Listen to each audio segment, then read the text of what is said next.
Okay, I'm gonna try to get through this. Stories of resilience. All right, I'm sitting in my parents' home, in there, in the kitchen of my parents' home. My brother's laying on the couch. Wow, this could be hard. Mm. My brother's laying on the couch. My mom's in a chair in the living room, listening to my brother gurgling. Again, he was laying on the couch. Wow. Mm. I've never told this before. Mm. Okay. Uh, I'm in the kitchen. I said my mom is in the chair in the living room. My brother's laying on the couch. We're listening to him. He's not doing well. I'm looking out over the backyard that my brother and I played in, grew up in. Wow. Oof. And my mom and I are talking. I heard my brother take his last few breaths. I came over to the couch beside him. Mm. This is hard. Came over to the couch beside him, watched him take his last few breaths. I felt the tears. My mom obviously went straight to tears. My father walked up the stairs. He fell right to tears as well. It was really hard. Still is. Oof. It'll be 3 years in about 2 weeks that he's passed. And resilience. It's rough. I watched my brother take his last few breaths, and it was just devastating.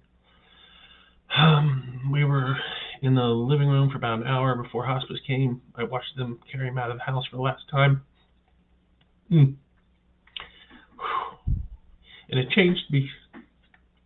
As I assume it changes, I'm sure it changes everybody. Again, that was 3 years ago. Still hurts. Wanted to share some tips for how I got through. I was able to kind of keep my head together those first few weeks. Obviously, the grief is still hits you hard when you talk about it sometimes. And again, I wanted to share a couple of tips that have helped me. I did a lot of reading, all kinds of books, all kinds of videos. I'm going to share 2 tips again that helped me get through, and 2 exercises as well that also help me when I get down or get really depressed or miss him, which I obviously still do. We were really close. And, it was tough. It still is. Some suggestions or 2 tips that I have for those going through it. One of the best things I found was surrounding myself with the right people. By that I mean that there were 2 types of people I suggest anyone find that's going through any type of challenge, whether it's losing someone, divorce, job loss, anything you might be struggling with. Again, these tips and 2 exercises have helped me. I've been through a lot. Losing my brother was definitely the hardest. But again, the 2 tips. The first one, finding the right people. By that I mean you want to find somebody, a group of people, others who've already been through it. Again, for myself, losing my brother, Facebook groups, just like this one, proved invaluable. Being able to talk to the people who had lost their brothers, sisters, met a lot of parents who had lost their children. Thank goodness. Hope that never happens to me. Vinny, Nicole, Izzy, if you see this, love you. But again, talking to other people who've gone through loss. Again, for me, it was losing my brother. Finding people who've gone through it. They've got advice that they can tell you what to expect. They helped finding good books, good videos. You'll find, at least I did, for resilience, a lot of people want to help when you're going through struggles. Again, losing somebody, job loss, divorce, whatever it is. What I've found is people that haven't gone through it generally don't understand. I don't think it's fair to ask them to understand, but it's really hard for them to relate. We'll talk about it at the end of this, but I wrote a book about it. I compared it to skydiving. If you ever gone skydiving or done something like that, trying to put that experience into words, in my opinion, can't be done. It needs to be experienced in order to be understood. Again, is why I suggest one of the tips. Find somebody who's gone through it already, who's a week, a month, a year, who's gotten remarried, lost somebody 2, 3, 4 years ago, lost a job, found a new job, started the business. Somebody who's already gone through it. Again, having a mentor, a coach, something like that, somebody you can speak with who's already been there, invaluable. The other type of person, two people you need to find, two types of people. The other person you need to find is somebody who's going through it at the same time. Again, for me, in some of the Facebook groups, I got to speak with a few people who'd recently lost, one was another couple I met who lost a son, or somebody else who lost a sister. Being able to have that, again, compassion, empathy, people who are going through it, it helped me out a great deal. Helped me push through, helped me fight through some dark thought. It was really, still is depressing and sad. Those initial few days and weeks, you want to try to find people who have been there or people who are going through it. Again, for me, that was invaluable. Tip number one is finding the right people. The second thing, I've always exercised, been into fitness, tried to take care of myself. Great quote I found for tip number two was just exercising in general. If you can get out, just go for a walk. If you can join a gym, go for a bike ride, go for a hike, anything like that. Great quote I live by is that movement is medicine for the mind. Getting out of your house or going to a gym or going to a pool if you have one, driving to the mountains, going for a walk or a hike, it's something about it therapeutic. It's helped me clear my mind when I get sad. I find after I exercise, or even while I'm exercising, so I'm going for a run, lifting weights, I do triathlons, lifting weights, swimming, biking, it's hard to get depressed. I'm thinking about my next step. Should I go faster? Should I go slower? My legs hurt. Regarding my brother, sometimes, I like to think he's watching and encouraging me. And again, exercising, just moving my body has proved invaluable. I know there's a lot of science behind that as well. But for me, it's been a great escape. And on top of that, it makes you feel good afterwards. Something else was really good if you are able to do so. Sign up for a few runs, whether it's a 5K, half marathon, or marathon if you're feeling brave. One of the great things, I've done a number of triathlons, half marathons, and something else that I learned through studies and videos. When you're able to push yourself and jog a mile, jog a whole mile without stopping, finish a 5K, half marathon, it trains your body to push through things when they hurt. Again, as a form of medicine for your mind. Once you prove to yourself over and over again that you're going for that walk, going for the bike ride, maybe you're lifting weights, or you can get on the floor and do push-ups.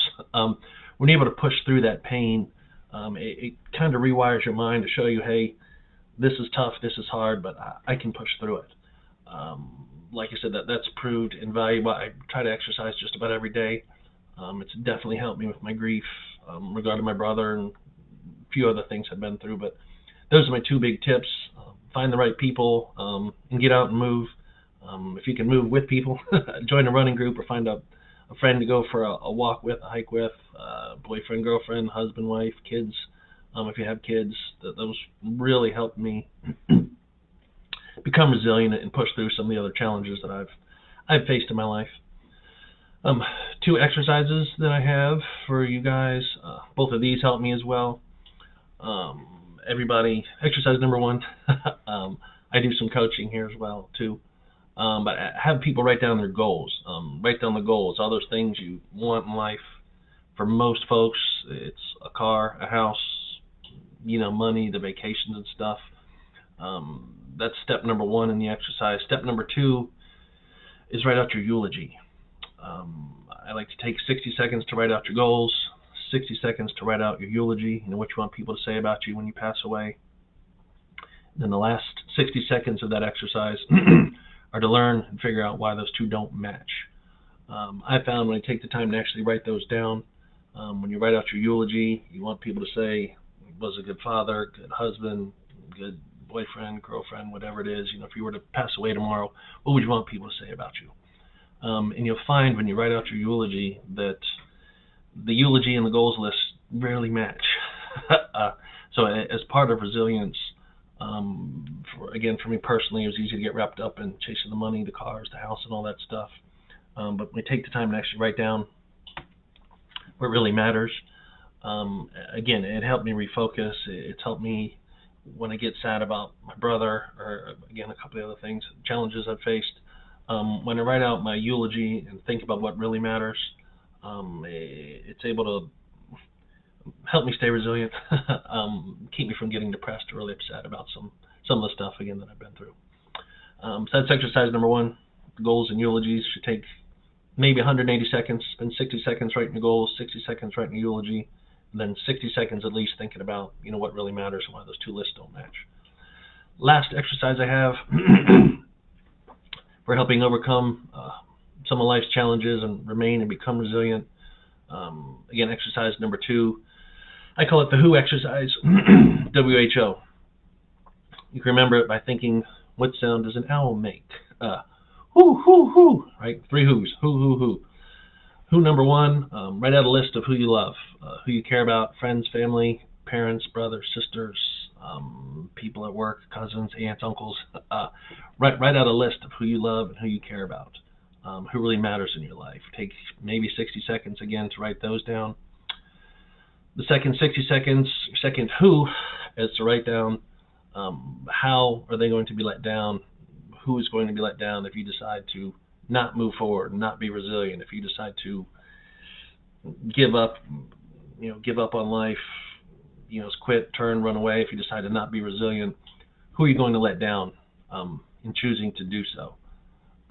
Again, most of those names will probably match your first two, who do you love?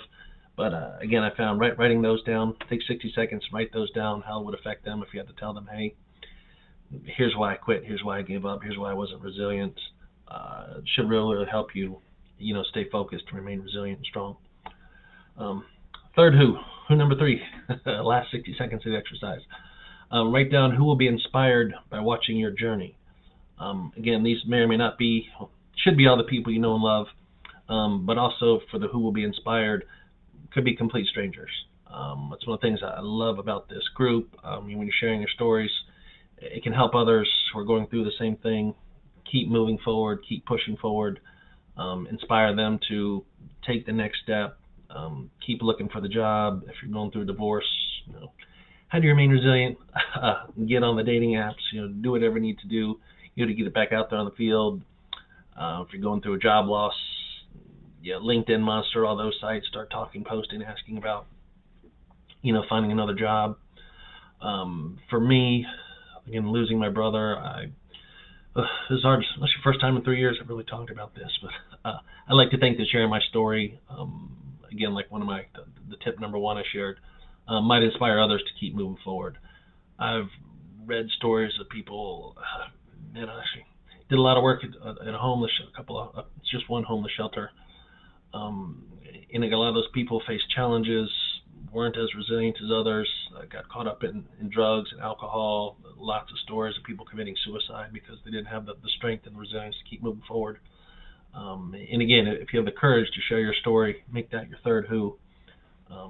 Again, who do you love? Who's going to be let down if you quit and give up? And the third one, like I said, who's going to be inspired by you sharing your journey, sharing your tips and tricks and how you got through? Again, for me, that's helped me with resilience, helped me not do anything stupid, anything I'd regret. And I guess that's it. Appreciate everybody listening. I will post, again, my name is Ben Benita. I can give you an email if you want to talk, if you're going through anything. It's coaching, the word coaching, CoachingWithBen, BEN @gmail.com. If you're facing any kind of challenges, if there's something I can help you with, I've got a book coming out. It's primarily focused on the benefits of exercise for when you're facing challenges. It's called Learning to Swim, Bike, and Run. Learning to Swim, Bike, and Run After Your Dreams. It's about Ironman triathlons and, again, stories of resilience. A lot of great stories in there coming out. That should be out later this year. Message me, send me an email if you'd like to talk, or an email if you want to copy the book, and I'll get you on there. And appreciate everyone for listening. Keep pushing forward. Stay resilient. And I wish everyone the best. Thank you.